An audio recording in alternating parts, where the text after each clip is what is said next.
News 25 is brought to you by Golden Casino Group, where you'll always find great fun, good food, and fantastic entertainment, all at Gold Town, Lakeside, and the Pahrump Nugget. News is also brought to you by J.K. Nelson Law. Call 727-9900 today for your free consultation. If you need a lawyer, you need Nelson.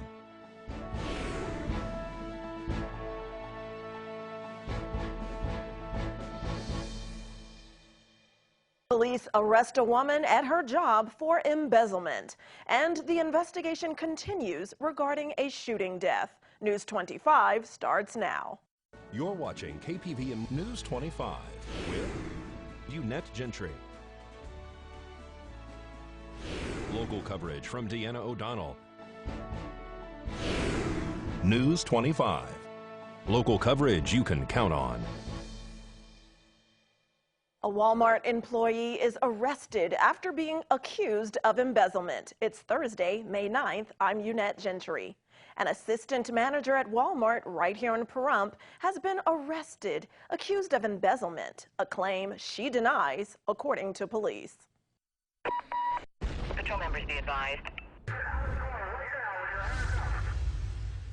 47-year-old Janet Hanna has been arrested for embezzlement and burglary in the first degree ×3. According to the declaration of arrest from the Nye County Sheriff's Office, on April 30th, deputies were dispatched to Walmart here in Pahrump in reference to an employee that had possibly embezzled. The reporting party said that an assistant manager by the name of Janet Hanna had embezzled approximately $40,000 since December of 2018. When reviewing video footage, you could plainly see Hannah, they say, in the back cash room taking money from what Walmart calls a recycler. The recycler, they say, holds the money which is used for all cash registers. It has boxes within it with all sorts of different bills. The only people that have access to this machine are assistant managers and managers. Miss Hannah, they say, was an assistant manager in the fresh deli department. Police say that they witnessed on the video Hannah pulling out a box which contains $100 bills and then conceals it on her person. They say they have video surveillance footage from December 23rd, December 29th, and January 29th.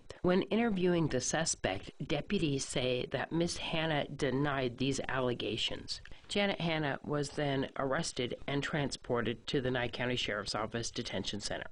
The Las Vegas Metro Police Department has told News 25 that the shooting death of 58-year-old Las Vegas resident Kim King that occurred off of Highway 160 and Sandy Valley Road on Sunday is still under investigation as a suspicious death. Homicide investigators were called in after King was pronounced deceased in the area from an alleged gunshot wound to the chest. Metro investigators have not ruled if this was a homicide or even possibly a suicide. The circumstances surrounding the death have not been released. Metro Officer Ocampo Gomez says that they are waiting for a determination of the Clark County coroner at this time to determine the cause and manner of death. Turning back to more national news, trade talks in today's Business First Brief are coming from Angela Miles. Topping our news, U.S. and Chinese officials are expected to resume talking trade today in Washington. Both sides are throwing around threats of increasing tariffs in the negotiation process. Vice President Mike Pence will be making a couple of stops in Minnesota today. One will be at a steel mill in St. Paul, where he will promote the U.S.-Mexico-Canada agreement. That trade deal needs approval from Congress to replace NAFTA. General Motors is said to be in talks to sell its factory in Lordstown, Ohio, to a company that makes electric trucks. It's called Workhorse. Last year, GM revealed plans to cease production of the Chevy Cruze Compact at the Ohio plant as the automaker transitions to electric and self-driving cars. Uber is on the way to Wall Street. The taxi app company is estimated to price its IPO at midpoint or lower when the stock debuts Friday. Auctioneer Ski Sinski from Estates 411 is emceeing and conducting the celebrity auction Friday night at the Pahrump Nugget. And there are several celebrities walking the plank, including KPVM's very own Deanna O'Donnell, Commissioner Leo Blundo, Karen Jackson from KNYE Radio, Jeremy Jensen from the Pahrump Nugget, and yes, even Ski himself. This is an important charity event to raise funds for accident victim Jason Breslin. The Jay Breslin fundraiser, featuring the Randy Anderson Band, will begin Friday from 5 p.m. until 9 p.m. at the Event Center at the Nugget, and everyone is invited to come down and enjoy the band, celebrity auction, photo booth from I Do Photography, raffle, prizes, donations, dinner, dancing, a biker awareness ride, and so much more. All bikers will meet at Petrick Park at 4 p.m. Friday. And please be sure to come down to the Pahrump Nugget Hotel and Casino beginning at 5 p.m. And remember to bring your wallet because this is an important fundraiser. And stay tuned, KPVM will be right back with much more local news. You're watching KPVM News 25. Local coverage you can count on. Welcome back. Well, here's KPVM's very own Rhonda Van Winkle with today's news across Nevada. Oversized vehicles will have to make a huge detour on Interstate 15 where it connects Nevada and Utah. The bridge improvements call for a 224-mile detour through US 93, Nevada State Route 319, and Utah State Route 56. The work starts on May 29th and will continue through the spring of 2020. That means vehicles and any loads wider than 10 feet will have to take a detour as crews reduce traffic to single lanes. Signs will be posted to let drivers know about the detour so haulers can make plans for these round-the-clock restrictions. The Arizona Department of Transportation says they are repairing 3 bridge decks along the narrow highway in northwestern Arizona. Both north and southbound I-15 will be narrowed to 1 lane between postmarks 13 and 16. The Nevada legislature has now passed a measure to release currently confidential taxpayer information for dispensaries. Marijuana applicants were allegedly screened through a temporary employment agency named Manpower instead of state officials. The state issued 61 dispensary licenses in December of last year, which has prompted a lawsuit by some marijuana businesses that were turned down. The group wants the state to redo the process for the 462 applicants. They also are asking the court to order the state to freeze awarding the licensing for the selected applicants, release the names of the applicants, and review the process that Manpower used to choose the license recipients. Well, the Healthy Nevada Project is asking for 25,000 people to take part in a study which should be a benchmark for future research to collect data which will examine the health of our residents. Organizers say that they are looking at southwestern Nevadans' genetic, clinical, environmental, and social data. Volunteers will be asked to take a DNA saliva test to get background check and information regarding the participants' ancestry. The project originally began in Reno as a partnership between Renown Health and Desert Research Institute. For more information to get involved, call 702-361-0023 or you can visit healthynv.org. I'm Rhonda Van Winkle, and this has been your news across Nevada. Thanks, Rhonda. Well, Keith Clark from the Tungland Corporation spoke to News 25 about new services coming to town for those with special needs. The Tungland Corporation was started back in 1983 by our founder, Robert M. Tungland.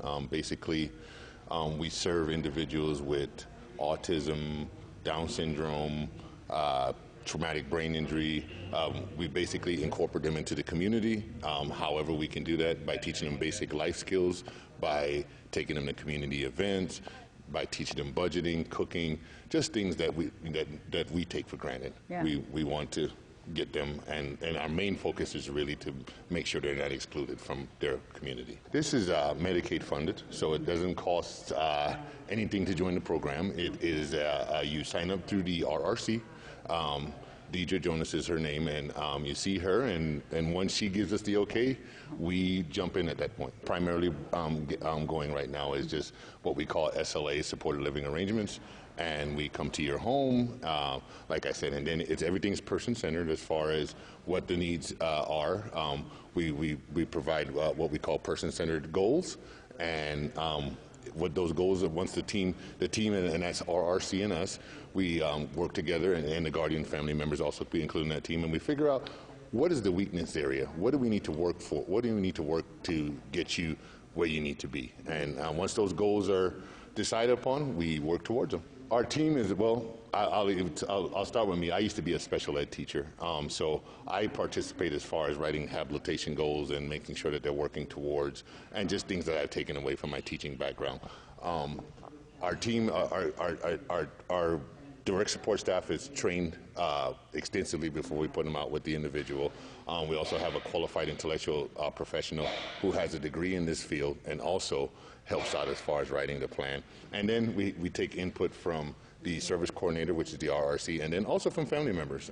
So it's everybody working in a collaborative effort to make sure that the individual is learning and growing. We work with a BCBA that comes out and writes behavior plans. Also, we have an in-house person that is trained to write behavior plans. So yes, we do understand that sometimes behavior issues come up, and we are prepared to deal with those through some professional people that we contract. Also, yeah, that's part of our services, is to make sure that they're going to their doctor's appointments and they're staying healthy.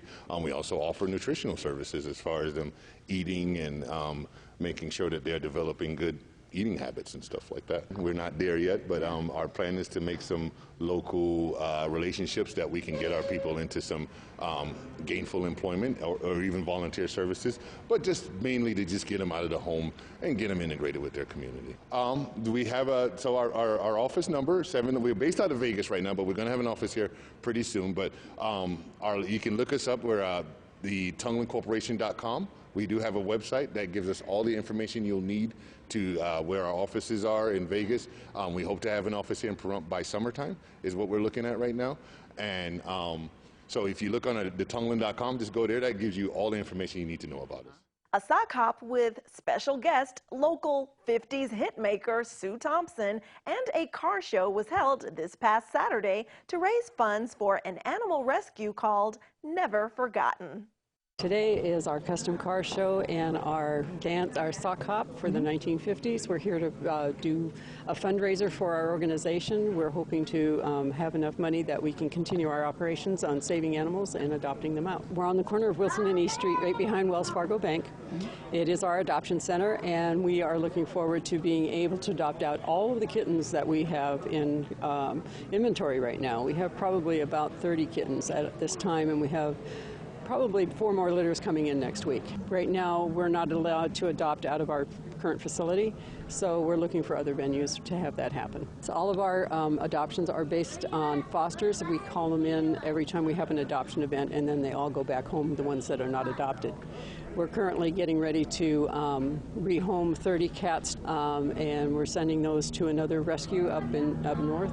So that's going to make our count in less than 6 months almost 230 animals adopted out. They can come by our offices at 520 Southeast Street, right behind Wells Fargo Bank, or they can contact us at area code 775-537-8674. Find us on Facebook. We also have a website at neverforgottenanimalsociety.com, and we also have a website, a Gmail account at neverforgottenanimalsociety@gmail.com. We could use as many fosters as we can get because we're just now getting into the kitten puppy season, and they are coming through the door fast and furious, so we really do need foster parents. We do spay and neuters for the community. It's a low cost or no cost depending upon what your needs are or what you can financially afford.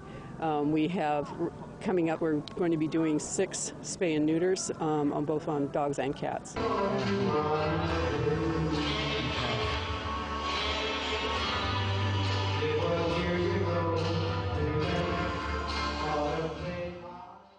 And stay tuned. When News 25 returns, we'll tell you exactly what area nonprofits are doing to help the needy here in Pahrump. We'll be back. You're watching KPVM News 25. Local coverage you can count on.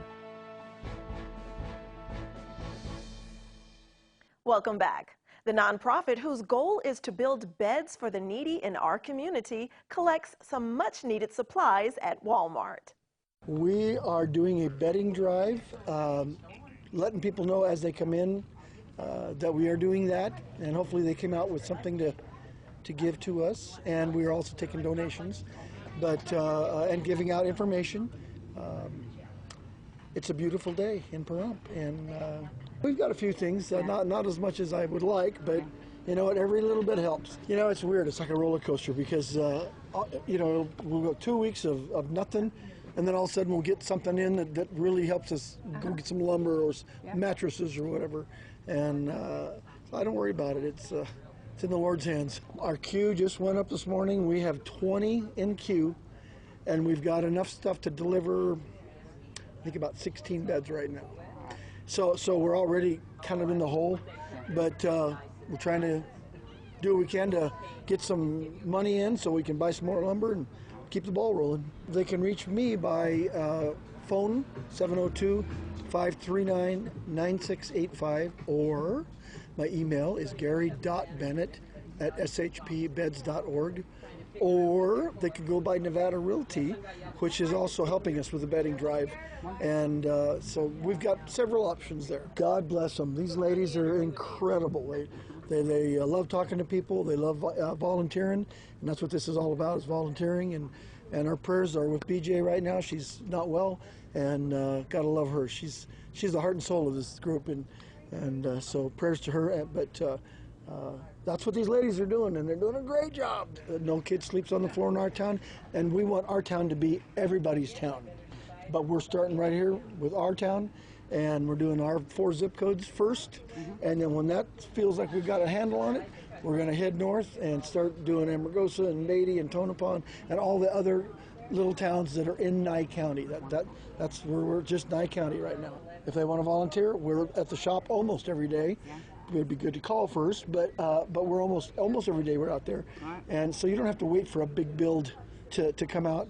That's fun, but if you just got an extra day and you want to come on out, we'll find something simple for you to do. It's the way this is set up. It's a production line, and it's just not difficult, and you don't have to be a carpenter to do this. Volunteers and donations are our 2 biggest things.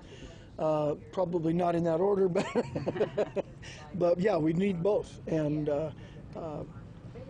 I get ideas and thoughts from people every day, and I say, oh, we gotta look into that. Well, if you want to develop your green thumb, listen up. You can take a self-guided garden tour this Saturday to gain important information about how and which plants to grow here in the desert. On Saturday, May 11th, from 8 to noon, we have 5 properties lined up in various parts of the valley, and we have an interesting mini farm is one of the houses, and then we have another landscape where they have a turtle refuge, and they have a rose garden, so there's a lot of variety in the landscapes. It's self-guided, and you can buy tickets at Star Nursery and Do It Best Hardware and the Pahrump Library. They're $5, and the proceeds, it's part of our annual charity fundraiser, and in the past we've given money to the Disabled Veterans of America. We've also given a donation to the Senior Center, so that's where the money comes. It goes right back to the county. With the different varieties of landscapes, there's lots of ideas that you could take home and hopefully make your own yard a little prettier. You get the chance to meet the homeowners. One of the homeowners designed the entire garden, so she has a lot of experience with her plants. And as I mentioned, we have a variety of different types of landscapes, so you have lots of ideas that you can borrow and put in your own. Everywhere from rose gardens to desert landscapes to a big pond, so there's quite a variety. It's the Saturday before Mother's Day, and it's a fun event, and again, it's from 8 till noon. You'll get a description of each of the landscapes in your ticket brochure, as well as a map. You can call me at 775-537-1393. The Disabled American Veterans Chapter 15 will be having their Forget Me Not campaign tomorrow, May 10th, and Saturday, May 11th, from 8 a.m. until 2 p.m. at Tractor Supply, Walgreens, Smith's, Walmart, and Albertsons. Be sure to come by and support your local veterans by picking up one of your Forget Me Nots. And on behalf of all veterans, KPVM is thanking you in advance for your support. News 46 Weather Cam is brought to you by Glenn Lerner Injury Attorney's Office in Pahrump. In a wreck, need a check? Call 702-877-1500. Well, it's time to take a look outside through our Glenn Lerner weather cam. And again, there's a bit of precipitation lingering in the atmosphere. Will there be more rain, more scattered showers, or will the sun beat out when it comes to our weather forecast? We'll take a closer look for you when we return.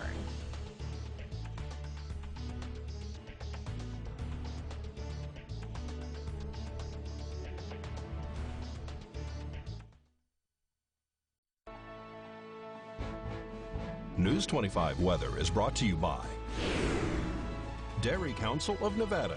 The splash of cream in your coffee, the dollop of sour cream on your burrito, the melted toasty cheese on your pizza. Undeniably delicious, undeniably dairy. Enjoy what's real.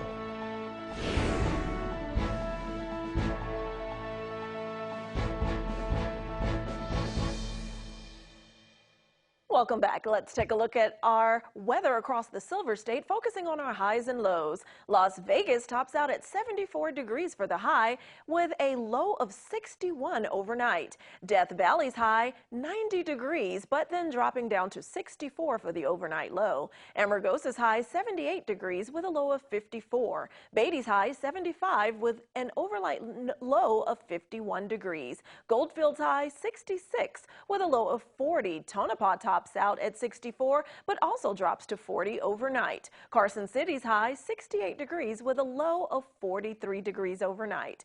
Fallon's high 70 degrees with a low of 42, and Fernley drops a bit temperature-wise, 68 for the high, and that overnight low similar to Fallon's, 42 overnight. And currently it is 74 degrees, partly cloudy with a 20% chance of precipitation. Our high today, 75 with winds out of the south at 9 miles per hour. Humidity is relatively high at 31%. Sunrise was at 5:42 a.m. And currently it is a bit rainy outside because of a 90% chance of precipitation in some areas. The low overnight will be 56 degrees with winds out of the north-northeast at 6 miles per hour. Humidity is high, of course, at 65%. Sunset will be at 7:38 p.m. And looking ahead to our 7-day forecast, again on Friday, more rain with a 70% chance and a high of 67 on Friday and a low of 55. But our chances for rain decrease a bit when our weekend begins Saturday with only a 20% chance of rain, a high of 70 and a low of 57. But the chances for rain come back on Sunday with a 40% chance, a high of 76 and a low of 58. Our work week begins partly cloudy on Monday with a high of 82 and a low of 60. But the sun comes out again on Tuesday with our high increasing to 85 with an overnight low of 62. But Wednesday, midweek, brings back those clouds. It will be partly cloudy with a high of 87, low of 62. Thursday will also be partly cloudy, but the high drops a bit to only 83 degrees with an overnight low of 58. Well, that does it for this edition of News 25. I'm Eunette Gentry. Good night.